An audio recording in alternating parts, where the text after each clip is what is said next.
used to occasionally deliver for DoorDash on the weekends. This happened about a year ago, and at the time DoorDash was new to my area. Not many people used it, but if you worked at the right times, you could still make well above minimum wage. It was a Friday night, and I got a request in the app to deliver to a house around 8 miles away. The house was on a deeply wooded back road, with absolutely no streetlights. Like, literally, if you turned your headlights off at this time of the night, you were completely blind. I delivered to a house in this area once before, but that was when it was light out, which, trust me, is a way different scene. I didn't have much for phone service, so it was difficult to find exactly where I needed to be. But after a while, I finally found the place. The house seemed pretty similar to a lot of the other houses in the area, secluded looking, and right on the edge of being able to comfortably call it abandoned. I pulled up to the house, and because of the limited visibility, I decided to keep my car's headlights on while I dropped off the food at the door. But to do this, I had to keep the keys in the ignition, and so I did. I figured it wouldn't be the end of the world if I left my car running for an extra 30 seconds. I took the bag of food to the front door. I knocked a few times, and waited about 20 seconds, when my phone went off. I was getting a call from a blocked caller ID. I decided to answer it in case it had anything to do with the food I was delivering.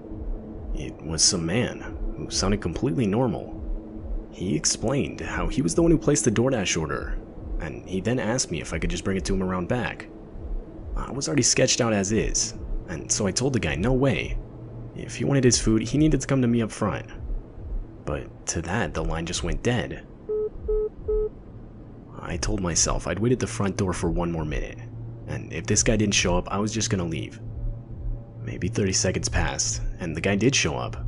The front door opened, and I looked at the dude. He was wearing a black ski mask, and was just standing there looking at me. I held out the food, but he made no reaction. That's when the guy yelled out, "Alright, now!" Right as he said this, 3 men, also wearing ski masks, came sprinting out from around the back of the house towards me. My flight reaction kicked in immediately, and I ran straight to my car. I opened the door, put it in drive, and had the pedal to the floor in no less than 2 seconds. The men were able to hit my car a good amount of times before I was able to drive off. With what, I don't know, but something strong enough to break my back passenger side window and make a few other dents. Not even a minute into driving off, and I got 2 back-to-back calls from a blocked caller ID that I can only assume were both from the same guy. I let both calls ring until they stopped. I was shaking uncontrollably and still struggling to regain my composure. But after a few minutes, I calmed down enough to call the police and report the incident. And that was that. I don't know what ended up happening, and I genuinely don't want to know. I've tried to distance myself from the whole situation as much as possible. It's beyond terrifying for me to imagine what those guys had planned for me that night. A part of me thinks it was just to rob me, but another part of me thinks they wanted to kidnap me, or worse.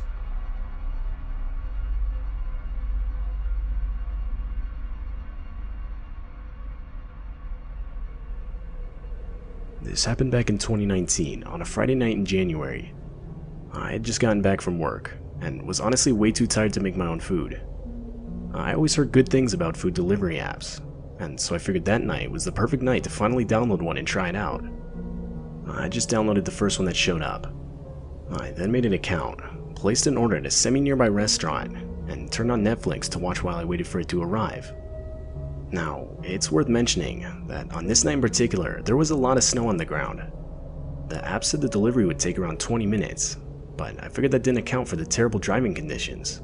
I honestly assumed it would probably take double that. I can't remember exactly how much time had passed, but it finally got to a point where I figured I'd just forget it and cancel the order. But right before I did, I got a message from the driver. Word for word, the message read, "Can't find your house. What's your personal phone number?" Now, you gotta remember, I had just downloaded the app that night, so I didn't know if it was common or not for drivers to ask for their customers' personal phone numbers. But I ended up giving it to him anyway. Around 10 minutes later, he would contact me, but not over a phone call like I expected. The guy texted me, saying he'd be at my place with the food in 10 minutes. This unsettled me a bit. I was under the impression he needed my phone number so he could call me and get better directions. But I just tried to brush it off. Around 10 minutes later, I would get another text saying he left the food on my doorstep. I went outside to get it and sent a text back thanking him. I figured that was that. But around midnight, I would get another text. It was the delivery driver. The text simply read, "I really liked your sweatshirt." This was now getting extremely weird, as the text suggested that the guy had stayed to watch me grab the food from my doorstep. I tried to play it cool, and responded with something like, "Haha, yeah, thanks. It's pretty nice." I can't remember everything that was said next, but it was some string of multiple texts that were something along the lines of, "So how's your night going? What are you up to?" and various other seemingly harmless messages. To these, I didn't respond. At the end of the day, I told myself I didn't know this guy, and I had no obligation to keep a conversation going. So, I just went to bed.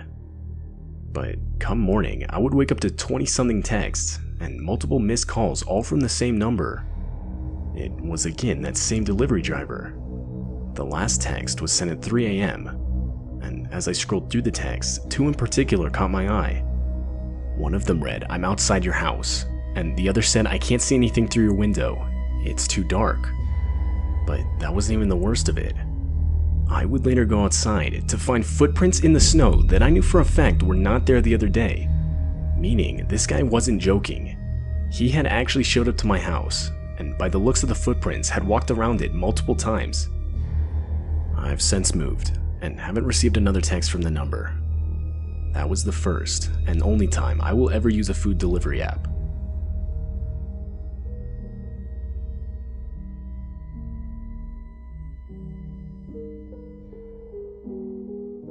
I'm 27 and currently out of work. I recently got laid off at my job, as the company I worked for was starting to go under. So, in an effort to keep up with the bills, I started delivering for Uber Eats part-time. A couple of my friends suggested it, and so I figured I'd give it a try until I found another job. To my surprise, it was actually good money. The only thing I didn't like was some of the places the app had me delivered to. I live in a city with a lot of sketchy areas. I try to stay away from those areas while delivering, but there's only so much you can do. This night, a Saturday, I got a McDonald's order. I usually don't accept those ones, but this night was strangely dead, which was weird. Saturday nights are usually the busiest for Uber Eats. Anyway, I pick up the order and start heading towards the address I'm given. Instantly, I realized it was not in the best area, but by this point, I decided to just suck it up. I pulled up to the house, and right away the vibe was off. It was completely dark with not a single light on in the house. Usually there's at least a light on upstairs, or something that would signal someone being awake and waiting for their order. But the house seemed dead. Nevertheless, I put the car in park, turned off the engine, grabbed the order, and started walking towards the door. I walked onto the porch, and as I reached for the front door, I saw it.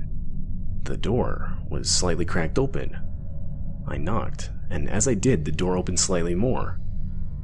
I yelled out that I had an Uber Eats order, and right away some man walked to the front door, like as if he had just been waiting right there.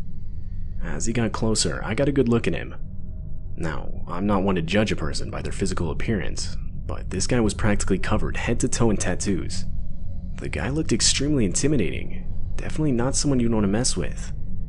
He had this look of frustration, or almost anger on his face. He was staring at me dead in the eyes. I lifted up the bag of food, and he grabbed it. The guy then started reaching in his pocket. I figured he was going to give me a tip, but no. Before I knew it, the guy was holding a hunting knife and pointing it in my direction. My stomach dropped, realizing the situation I was now in. I was either going to get robbed for everything I had, or worst case scenario, killed. My mind was now racing. Thinking as fast as I could, I turned around towards my car, screamed at Derek to grab the gun, and put my hand in my pocket to start my car's engine from a button on the key. But there was no Derek, and I was in no way armed. But I figured if I could somehow convince this guy I gave myself a chance to get out of this. All I could do was pray that the threat along with the vehicle starting would be enough to convince this guy I didn't come here alone. And luckily it was. The guy shoved me back and slammed the front door. I ran back to my car and practically tore the door off trying to get in. I got out of there as fast as I could. I would of course end up calling the police, but I never heard anything back about whatever ended up happening. I assumed they didn't find anything, and that the guy was long gone by the time they arrived on scene. but I can't confirm this. If there's one thing I'm sure of, it's how fortunate I am to own a car with a remote proximity key, as I don't think the guy would have bought the whole act if I didn't start the engine. I still drive for Uber Eats every once in a while, but I've since started carrying a knife on me at all times.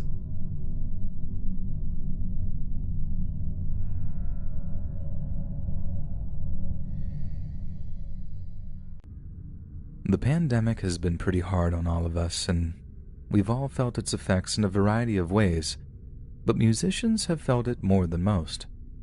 I don't mean to throw myself a pity party or anything. I know there are older folks who are actually fearing for their lives, so I've counted my blessings plenty of times. But for most of my friends, the pandemic just meant working from home or taking a long paid vacation. For me, it meant work dried up entirely. As a professional musician, I've been playing music both solo and with bands for most of my adult life now. It's fun, but it can be really tough on occasion, and this pandemic has been the toughest time I'd ever experienced. I had to do something, anything to pay the bills, so when the drummer in my band said that he was making some pretty decent money for working for Postmates, it immediately sparked my interest. I think the real selling point was how it had benefited his health. Us musicians tend to be much more familiar with a bottle and a glass than an elliptical machine, so riding a bike and getting paid to do it seemed like a great way to get back into a fitness regimen. So, dust off my young brother's old mountain bike, oil up the gears, get myself a Postmates driver's account, and I'm pretty much ready to go. I mean, it's kind of messed up that there were no background checks or anything. Like, I literally could have been anyone, but hey, I wasn't complaining at the time. I needed the money, I needed it bad, and there were much worse things than delivering acai bowls that I could be doing. But being a delivery driver brought a whole host of new occupational hazards, and there was one particular incident in the summer of last year that I've thought about almost every single day since it happened. So, I get this one job delivering Thai food over to a place in Brentwood, just this little single-story house that barely stood out from the rest. Postmates has us doing the whole contactless delivery thing by that point, but I always used to hang around just to make sure whoever it was got their food. Sometimes you had some pretty elderly people ordering from us, since some didn't have any other means of getting food without exposing themselves. It meant a lot to me to know that I was helping like that, even if it was in such a small way. Anyway, the dude comes out to get his food, and he's not nearly as old or infirm as I first expected, but he does look tired. And not just like my neighbor's dog was barking last night kind of tired. He looked like he was over his own life, just a deep exhaustion set into his eyes. He thanked me through his mask and told me Postmates had been a godsend since his wife left. I could relate hard to that. My long-term girlfriend had left at the start of the pandemic too. She just couldn't handle the stress. Couldn't be so far away from her parents during such a difficult time, so I knew what he was talking about. Like I said, he seemed sick and tired, but he didn't hint at actually being depressed or mad or anything like that. He just seemed to be doing that macho guy thing of internalizing all of his feelings, and again, hard relate. Like I said, I often stuck around to make sure people got their food, and I'd also make a point of thanking people if they tipped big, and boy, did tired guy tip big. Right as I'm about to ride off on my bike, I make a point of telling the guy how grateful I am that he was so generous with his tip. It's literally people like him that mean I don't have to pawn my guitars to pay the rent. He just kind of nods, then says, "Just don't make the same mistakes I did, kid." I wasn't a kid. I was 28, but the weight of experience in the guy's voice, I just took it on the chin. The very next day, I get another delivery up that way, so I decide to cycle past the guy's house. I'm not 100% sure why, I guess I'm a creature of habit or something. But as I roll up, I can already see that something is horribly wrong. There's a cop car sitting in the guy's driveway, and his gate is blocked off with blue and white police tape. There's one cop sat in the driver's seat of the cruiser, and he gets out to ask me why I'm gawping at a crime scene. I ask him what happened, and he tells me to move along before turning his back on me. But then on the fly I say "But, officer, that's my uncle's place." And I drop the same name he'd used for his Postmates delivery. As soon as I say that, The cop stops dead in his tracks and turns around and sighs. That's when I know it wasn't just some home invasion or a car theft or something. That's when I knew it was darker than I could have imagined. The cop says something like, "Look, I'm sorry, but you're better hearing this from the next of kin. Besides, homicide doesn't have a full picture of what happened yet." "Is he okay? Is my uncle okay?" I ask. He was taken to the hospital, but after that, I'm not sure. I'm so sorry, sir. I had to do my own research to find out what exactly actually happened, and to me, it was way worse than home invasion or something. The older guy, the one who'd been so generous with his money and his advice, had a full-on mental breakdown the very same day that I brought him his food. From what I could gather, he'd been ranting and raving in his driveway, and then when the cops showed up, he waved a gun in their faces. And that's all she wrote. They shot him dead right there in his driveway. I don't know if he was trying to end his own life by cop or he actually had some kind of mental breakdown. But if it all happened that same night I dropped his food off, then I basically fed this guy his last meal, the final thing that ever passed his lips. A couple of hours later, he was dead. I don't know why, but that messed with me something awful over the weeks that followed. I kept thinking that maybe if I'd stuck around, maybe if I asked him more about his problems or his life in general, maybe it had given him the strength to carry on, at least for a little while. Or maybe it was always going to happen. Maybe he'd planned it or something, and nothing I could have said would have made a difference. For the longest time, those were the kinds of thoughts that I just couldn't seem to shake. Like the guy was a ghost that just haunted me, no matter where I went, or what I did.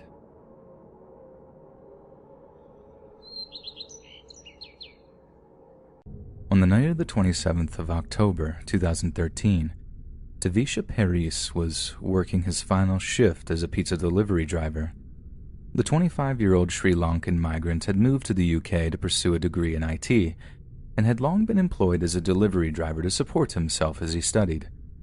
But since he graduated with distinction from the University of Sheffield, Tavisha had quickly found himself a well-paid job in the IT sector. The generous pay package meant that it would be much easier to apply for permanent residence in the UK, which would open the door to eventually moving his family over too. His boss was sad to see the back of such a hard-working young man go, but also happy to see Tavisha moving onward and upward in his chosen career path. All he had to do was work one more shift, just one more night, and he'd be starting off his new life as a white-collar professional.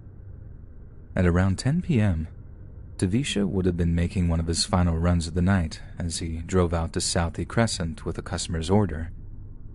As he parked his car, unfastened his seatbelt, and opened the driver's side door, Tavisha was greeted by the looming figure of 25-year-old Qasim Ahmed.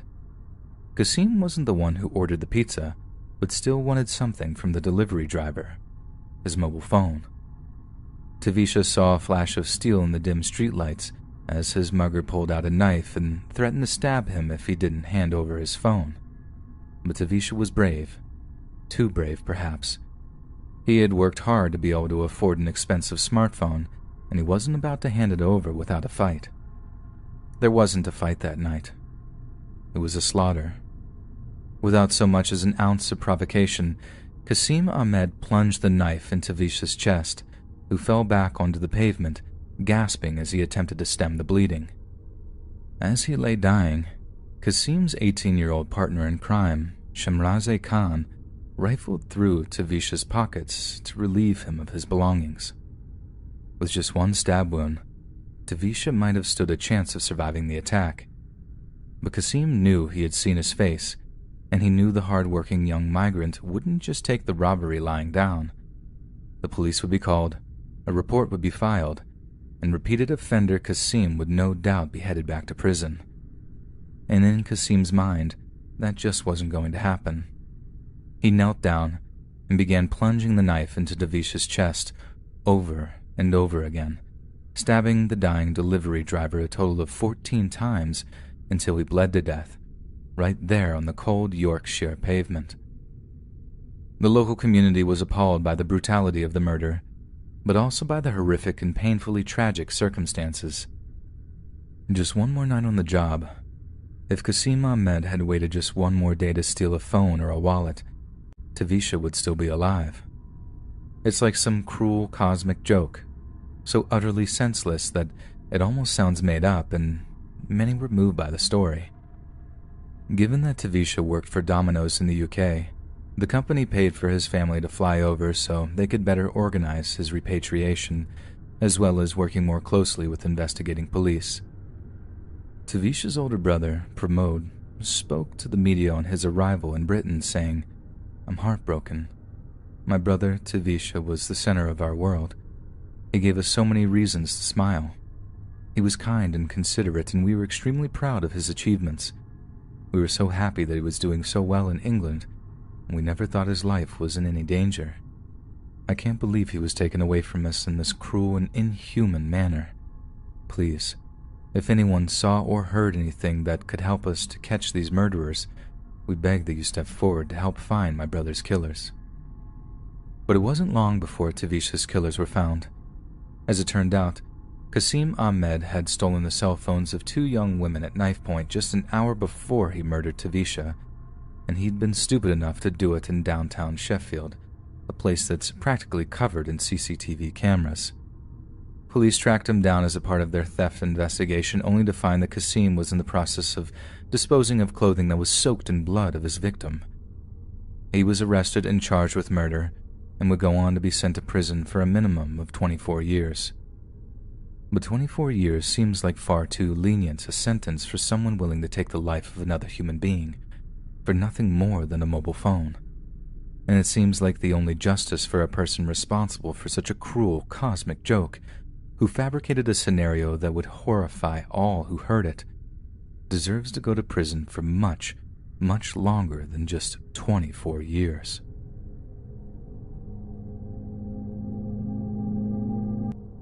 Two stories stand out in my mind. I should note that I work day shift. These happened in broad daylight. It wasn't some spooky old haunted house at night. This stuff creeped me out in the middle of the day. So the first event goes down when I took a delivery to a nice big house in a peaceful suburban neighborhood. This middle-aged guy had to be in his late 50s or 60s, answers the door and invites me in while he goes to grab his wallet. Any other time, I'd have opted to stay outside on the porch, but the house was seriously impressive looking from the outside that I wanted to check out what kind of interiors it had going on. So I follow him to his back porch, but stopped dead in my tracks when I noticed the large TV screen that's playing some kind of hardcore adult movie. When he noticed I had stopped, and that it was making me uncomfortable, he didn't bother to apologize or turn it off. In fact, he seemed to like the idea that he was basically forcing me to watch something so sleazy, and beckoned me to come out onto the porch to join him. Naturally, I declined, got the money, and left. The other thing happened at an extended stay hotel that had a real bad rep, mostly from fellow delivery drivers who ended up getting robbed or jumped. So I follow the delivery instructions and head around to a side door where I find I actually needed a code to get in. Luckily, a guy sticks his head out of the window and says the pizza's for him, adding that he'll be right down to pick it up. As I'm waiting for the guy to let me in, someone else comes along and lets me in, so I ended up meeting the guy on the stairs. Now, rather than exchanging money and leaving as you might expect, the guy tells me he doesn't have the money. Some other guy back in the room has it and asks me to come upstairs with him. With the first red flag tingling in the back of my head, I step into the elevator with him. The doors close and he says something to the effect of, "Hey, check this out," and begins to lift his shirt. Second and third red flags here. Under his shirt, he's been wrapped with bandages around his stomach. I'll save you the graphic details, but it was obviously a bad wound, a stab wound if I had to guess. He proceeds to confirm that he was in fact stabbed the other night, and that it was on the news and that I might have seen it. and after a pause in the conversation, that it hurts a lot. With the most awkward silence ever, we step off the elevator, go to his room, and he pops inside before coming back to invite me inside. Now, two thoughts go through my mind. Either this is the dumbest setup for a robbery I'd ever seen, or the couch guy is really, really lazy. I eventually settle on the fact that if this were a robbery, the guy probably wouldn't have advertised this gaping stab wound, and I kinda wanted to meet the laziest man in the world. So I step in the door, careful not to let freshly mixed stab wounds get my back. Inside, there's an older white-haired man on the couch and a young tweaked-out girl. The man hands the money to the girl, and naturally, it's a $100 bill, and that's the only cash he has. So reluctantly, I make change for him out of my own money, conclude the transaction, and hastily retreat from what I can only assume was some kind of meth house.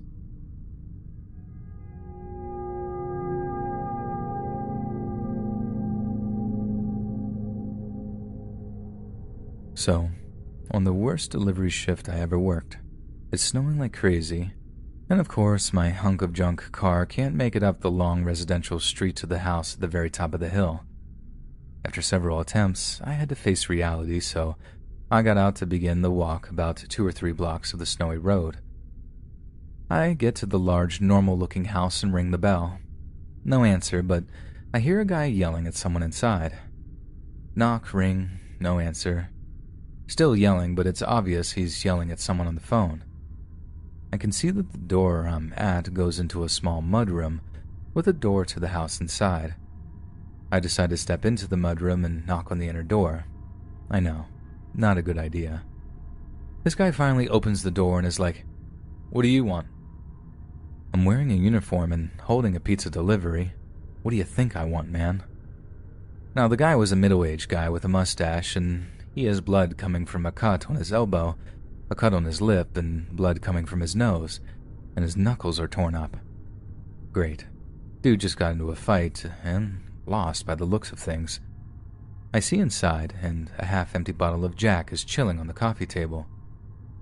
"I didn't order a pizza. It's probably Frank's," he says. Then the guy just turns and goes back into the living room and sits down to take another swig of Jack. Is Frank here?" I ask. "Yeah, he's upstairs." The guy points to a staircase just inside the door on the left. Okay, I think to myself. I guess I'll go give the pizza to Frank since Drunk Fighter isn't going to do anything besides get more drunk. I took 2, maybe 3, it's been years since this happened, steps up the stairs and thought, screw this. I immediately backpedal, go to the front door in the mudroom, and leave the house and walk back to my car. I didn't call Frank because at that point I was just so livid about getting stuck in the snow, walking uphill through the snow, waiting a while for this drunk idiot to answer the door and getting sketched out. I figured if Frank wanted his pizza, he would call back or come pick it up. Frank never called to ask where his pizza was, and that made me more sketched out about the whole situation.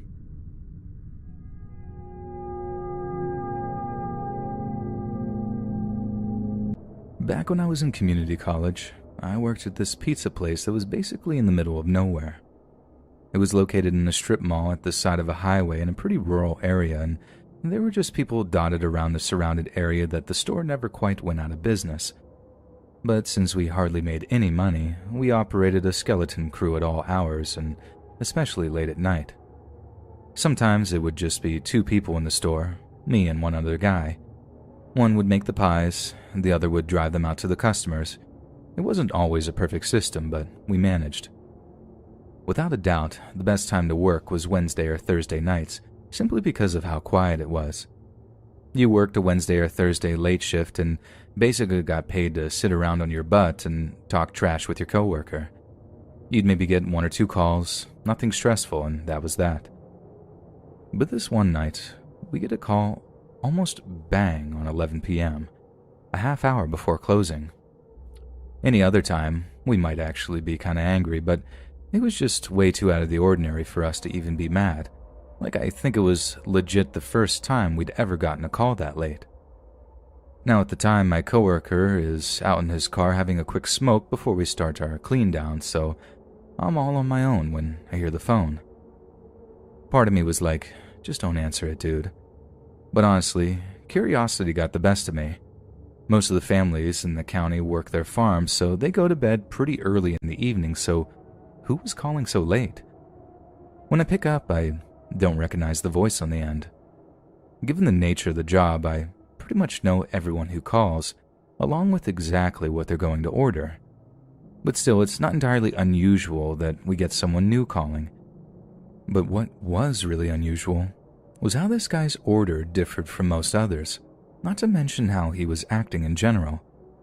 So right off the bat, I can tell there's something not quite right with the guy.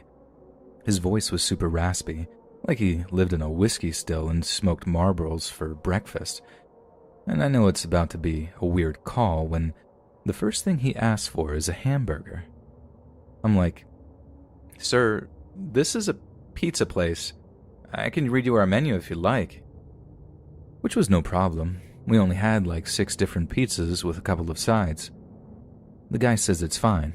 All he wants is hamburger meat. I'm assuming he meant on a pizza since we did actually do a cheeseburger pizza at the time, so I asked some clarification. But no, this guy doesn't want a pizza. He just wants hamburger meat. Raw hamburger meat. I don't even know if I'm allowed to sell raw hamburger meat. Like, I know you can eat raw hamburger meat. Like, I'm pretty sure that's what steak tartare is, but I figured there had to be some kind of food hygiene law against it. I asked my coworker, who was way too blazed to give me a solid answer, so I give the guy an honest answer and tell him I'm not even sure I'm allowed to sell him raw hamburger. The guy started begging and pleading so hard that I was actually speechless for a moment. He sounded like he was fiending for it, so bad that it was actually kind of creepy. I'm even less sure about the whole thing by that point, but after the guy on the phone offers a handsome tip, I make an executive decision and decided to go ahead with the sale. People do dumb stuff for money, right? Well, I suppose this is my thing. I throw what I consider to be $10 retail worth of hamburger meat into a plastic carton, plug this guy's address into my navigation system, then began the drive out to his house. I've been making deliveries in that area of Lawrence County for about 18 months at that time. I'm not saying I knew the place like the back of my hand, but I'd certainly never seen this guy's house before. I didn't even know that old place was there. It was some old farmhouse at the end of a long dirt road, and it looked like it was falling apart. It would have made a great haunted house, and all I could think as my headlights suddenly lit the whole place up was that it was like the start of a horror movie or something. I was the poor, dumb pizza boy, doomed to die in the film's intro that introduced whatever crazed killer or monstrous creature that was the movie's main feature. I park up, walk up the old rickety porch, and since there was no sign of a doorbell, I just knock on this guy's door. When he answers, he actually looks pretty normal. Like he'd expect some decrepit old witch to answer the door to a house like that. Not a guy in a sweater vest who looked like the dad of all dads. As I'm handing over the bag of hamburger meat, I can't resist asking him why he'd ordered raw hamburger and not an actual menu item. I figured he's going to grill it at home or whatever, so I frame my question as such. But the guy just smiles, shakes his head, and tells me he's going to eat it raw. I must have completely failed to hide the look of disgusted confusion on my face, because the guy then launches into this big speech about the benefits of eating raw meat. I mean, he talked a lot of science terms that I didn't understand, but he seemed to know what he was talking about, and it actually weirdly put me at ease for a second as he fished around his wallet for a tip.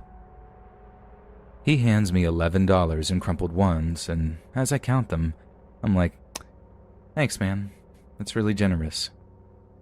But then I look up, just in time to see the guy crack the lid on the plastic container of meat, bring it up to his nose, and take a long, deep sniff of what was inside.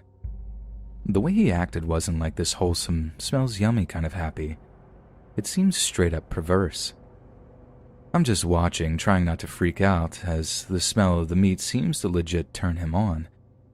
After he huffs it, he shudders, eyes rolling in their sockets before he gets this glazed look in them, and all I'm thinking is, this is my cue to leave.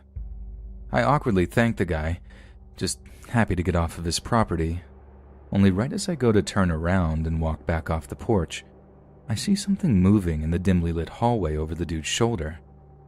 Poking out at about waist height from behind a doorframe was this big pair of terrified eyes looking back at me from sunken sockets. It was a kid. I don't even know what compelled me to ask, but whatever it was so strong that it overrode any desire I had to flee while I still had the legs to carry me.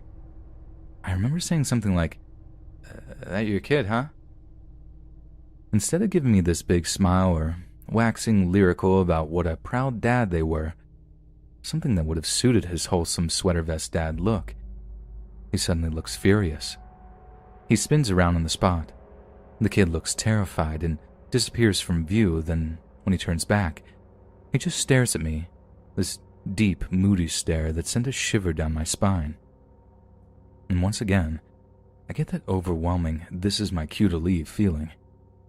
I thank the guy, backing off the porch in a way where I never quite turn my back on him.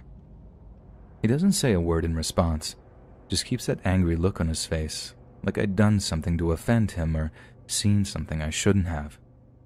It took 20 minutes to drive back to the pizza place. 20 long minutes I had to replay the interaction in my head over and over again. I called 911 as soon as I got back, like I had no idea what was going on back there, but it couldn't have been good. No kid should be that scared of their dad, if that guy even was that kid's dad at all. My logic was that I could call 911, find out I just came out at a bad time and took the dude's actions out of context and maybe feel a little embarrassed. Or find out that something horrible was happening in that house, feel horrendous guilt that I failed to stop it, and then be haunted for the rest of my life. Though what I wasn't expecting was that there was actually a third option, one that turned out to be worse than the first two. So, I call the cops. They go to check it out. Then the deputy gets back in touch to reassure me that he'd been over to the guy's house, had a good look around, and then found that there was nothing wrong. I figured that once a cop had told me that, I'd feel fine. Kind of stupid for assuming stuff, but generally fine. But I didn't. I found myself just not believing the guy. Like he couldn't have seen the same stuff that I had and just walked away being like, "Yeah, it's all good in that house."